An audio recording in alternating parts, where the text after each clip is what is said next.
সম্মানিত সকল উপস্থিতিবৃন্দ, আমরা ইতিমধ্যেই জনগণের সামনে দেওয়া অঙ্গীকার বাস্তবায়নের কাজ শুরু করেছি।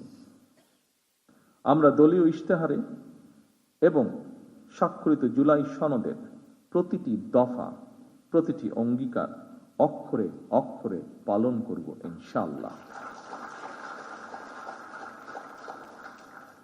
আমি বিশ্বাস করি ব্যক্তিগতভাবে পুঁজিগত পরিবর্তনের চেয়ে মানসিকতার পরিবর্তন অত্যন্ত বেশি জরুরি। বিএনপি সরকার যতবার রাষ্ট্র পরিচালনার সুযোগ পেয়েছে বারবার চেষ্টা করেছে এর প্রমাণ দিতে। সম্মানিত উপস্থিতিবৃন্দ,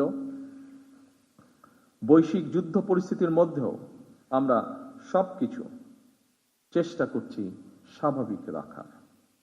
বিশ্বের সকল দেশে তেল ডিজেলের দাম বাড়ানো হলেও আমরা জনদুর্ভোগের কথা বিবেচনা করে এখন পর্যন্ত এই সিদ্ধান্তটি নেইনি।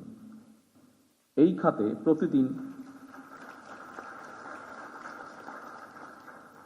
খাতে প্রতিদিন শত শত কোটি টাকা ভর্তুকি দিয়ে হলেও সরকার চেষ্টা করছে আন্তরিকভাবে পরিস্থিতি স্বাভাবিক রাখা।